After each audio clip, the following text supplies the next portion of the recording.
Here's some of the stories trending this week at NASA.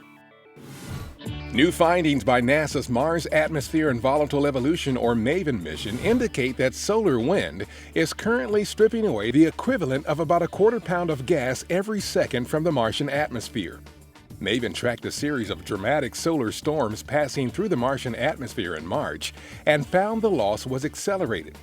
This could suggest that violent solar activity in the distant past may have played a key role in the transition of the Martian climate from an early warm and wet environment that might have supported surface life to the cold, arid planet Mars is today. November 2nd was the 15th anniversary of the arrival to the International Space Station of Expedition 1, the first resident crew, and the start of 15 years of continuous human presence aboard the orbiting laboratory. Since opening for business in 2000, the station has enabled NASA and its international partners to advance scientific knowledge, demonstrate new technologies, and make research breakthroughs not possible on Earth to benefit our home planet and enable long-duration human and robotic exploration into deep space, including the journey to Mars. On November 6th, Expedition 45 Commander Scott Kelly and flight engineer Kjell Lindgren of NASA ventured outside the International Space Station for their second spacewalk in 9 days. The pair performed work to restore a segment of the external ammonia cooling system on the orbiting laboratory back to its original configuration. The spacewalk was the second for both crew members and the 190th in support of space station assembly and maintenance.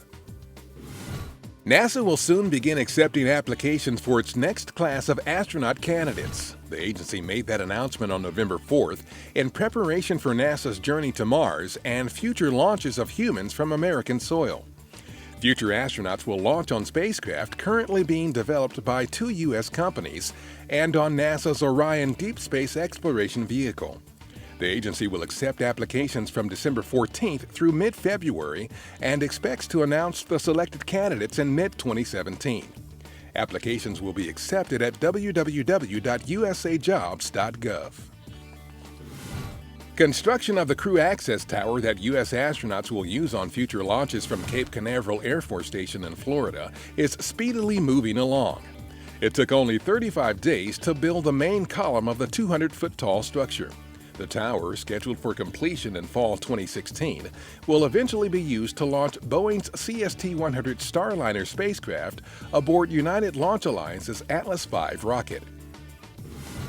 On November 4th, engineers at Stennis Space Center helped NASA take another big step on the journey to Mars by placing the first RS-25 flight engine on the A-1 test stand in preparation to certify it for use with the agency's new Space Launch System rocket. These former Space Shuttle main engines are being upgraded to meet the requirements of the massive SLS. The first RS-25 flight engine is scheduled for testing in the first part of 2016. And that's what's up this week at NASA. For more on these and other stories, follow us on social media and visit www.nasa.gov/twan.